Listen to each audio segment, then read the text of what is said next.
Hello everybody, I'm Shadows Rain, and in today's video we're going to be talking about the minimum specifications required for Battlefield 2042 on PC, and also talk about just like spec recommendations in general, and if the constantly upping and demanding of these specs are actually relating to any real graphical performance. So if you do enjoy the video, make sure you hit that like button below and consider subscribing below, but let's get right into the video.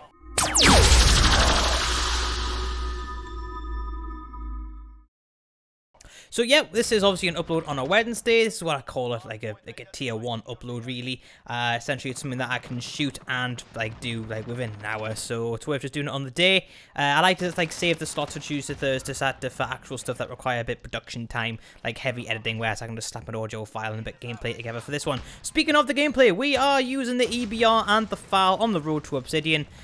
Really tense game until I start just pulling it out the bag, start preemptive hard points. So if you enjoy the gameplay, make sure you hit that like button as well. But let's get right into the discussion, guys. So yeah, if you haven't already heard, Battlefield 2042 has come out with some interesting specs that it's demanding from its users to get the most out of it. So just so you know, these are the beta minimum requirements, so it could increase, but I doubt it. So we have, for the bare minimum requirements, it wants Windows 10. That's nothing special. But it's wanting an i5 6600K or Ryzen 5 3600. These are basically 4-core CPUs, 6-core CPUs. So it's wanting, it's wanting relatively, I know a 6000 series Intel isn't really new, but it's still it's not 5-6 years old stuff, which you could usually get away with on some CPUs. So it tells me it's going to be a very intensive game on the CPU. This isn't the highest spec in the world, but bear in mind, this is just for minimum. For minimum specs, you should be able to get away with an Intel i3 or a Ryzen 3. And the fact that it's an i5 from the 6th generation, from Skylake, blimey. At minimum, it's wanting a GTX 1050 or an AMD RX 560. Now, if you're a console peasant, I'm just joking, all gamers are welcome here. But if you're on console, that's basically about sub PS4 spec that it's asking for there. So this is just for the game to run. Now, bear in mind that minimum spec is just for the game to run. If you don't have minimum spec, you're not really going to have any luck with the game at all. So people are still rocking a 1050 or a 960. They're going to have a really hard time running this game. It's going to be very, very unstable for them. And when you consider there's a graphics card crisis at the minute, asking for a graphics card that's only a few years old, it's a bit cheeky, to say the least. But hey, well, I'm not really surprised by Battlefield's requirements, but we'll get into that after I've went through it all. It's requiring 8 gigs of RAM, which is about standard, and 4 gigs of VRAM, again about standard, and it's on DirectX 12. This comes with the drivers that you come with your graphics cards, and it's wanting, get this, it's wanting 100 gigabytes of storage for the beta. Hey, and this is, guys, this is just minimum requirements as well that you gotta bear in mind. So it's wanting, this is for a beta, it's wanting 100 gig space for the beta. What? Oh, honestly, I saw a little thing on Facebook I think it was a few days ago, where the whole of Witcher 3, when it came out before DLC, is 40 gig, and it's a huge game. And just Warzone alone is 150, 200. Come on. The high texture packs shouldn't be that expensive for the game to look about as well as Witcher looks, but whatever. Battlefield 2042 recommended requirements. Now, recommended requirements are typically what you want if you want to get 1080p 60 frames per second out of the game, typically.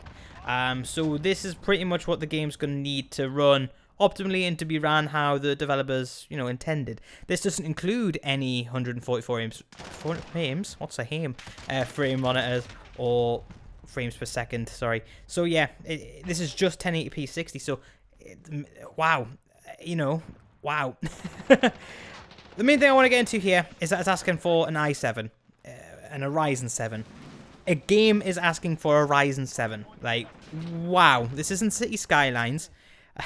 So this tells me that, the DICE engine is going to be very, very CPU intensive, which is to be expected with all the dynamic backgrounds and, well, I say dynamic gameplay, when you can blow buildings up and stuff like that. So I'm kind of not shocked, but these specs don't surprise me. But I'm just letting you know what all this means.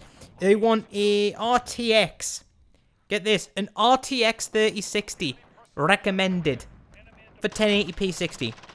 What on earth is that?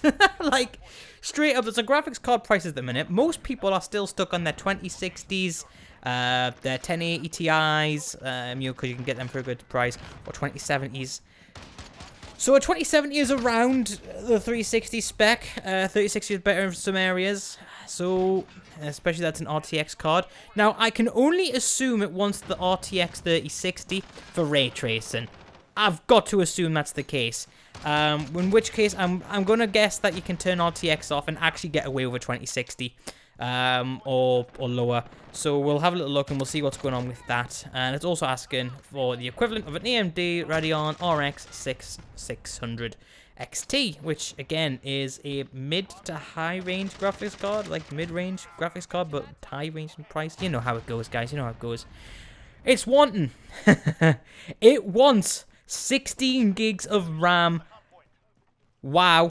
What? It wants 16 gigs of RAM. So games have always been getting up in the RAM. Typically, the best range is between 10 and 12. I know in Warzone you want at least 10.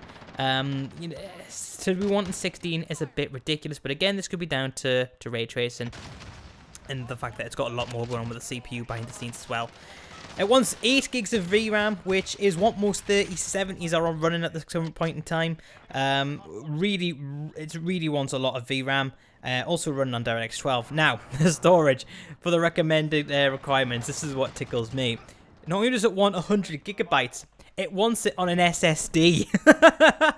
It wants it on an SSD. The cheeky bastards. That's all I've got to say about that. So, yeah. Am I surprised about these requirements coming out for this game? No, not at all. And, you know, this is kind of one thing that I wanted to get into today because I genuinely feel as if people shouldn't be surprised by this. Whenever a Battlefield game comes out, it always wants the bleeding edge of whatever's coming out. And to be fair, I believe it always warrants it. These games from Battlefield 3, 4, 5, 1... they all want high-end hardware, and it's always the hardware that... so it's always the games that test the hardware as well. When you go on searching for any graphics card that's come out over the past 6, 7, 8 years, it's always been benchmarked against a Battlefield game, along with a Tomb Raider game, Crysis. You know, Battlefield's always one of the benchmark games because it looks that good. Every single time Battlefield comes out, even though it might be buggy, even though it might be glitchy upon release, which I'm totally expecting this time around, by the way, one thing you can absolutely guarantee is that the game will look stunning. So those who are surprised, don't be. You haven't played Battlefield before in that case, or you've bought like an older Battlefield on your newer computer. This game always demands the highest hardware, always has done, and always will do. You know, it's a very premium game to play at highest settings. It's not like a Warzone where you can get away with it on a 2060 as long as you've got a good CPU and good RAM. This game will be demanding. If you're running games at 140 frames on your Warzone, trust me, you're going to be running it at about 60 or 70 frames on Battlefield. Now, this is with the consideration that I'm expecting RTX to be on. If you turn that off, you're probably going to get a bit more mileage there.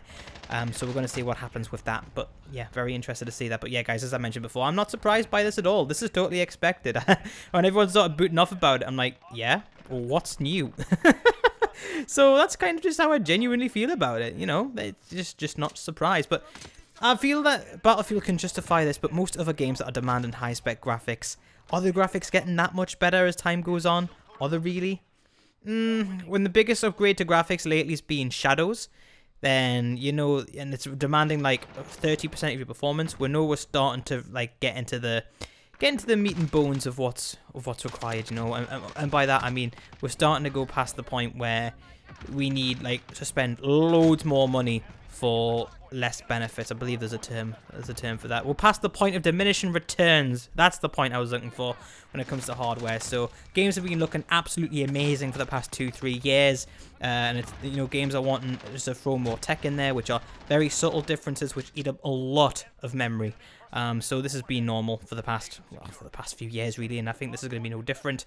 However, if it does look good and an RTX is good and I can run the game at least 100 frames per second, yeah, I'll run it with RTX on. With, oh my god, my brain has froze. I'll run it with what do you call it? Yeah, RTX. Ray tracing. Duh.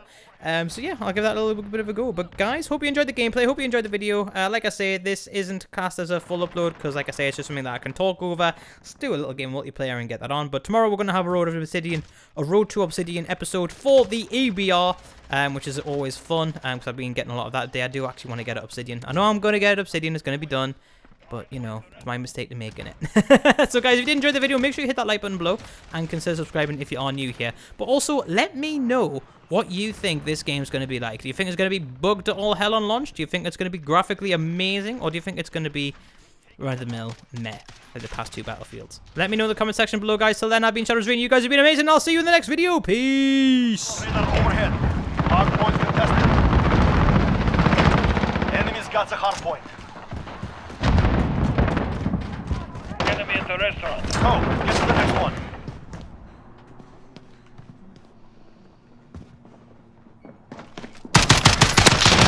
Hard point.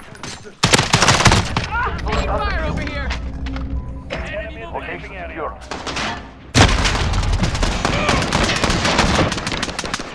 Objective complete. Very good.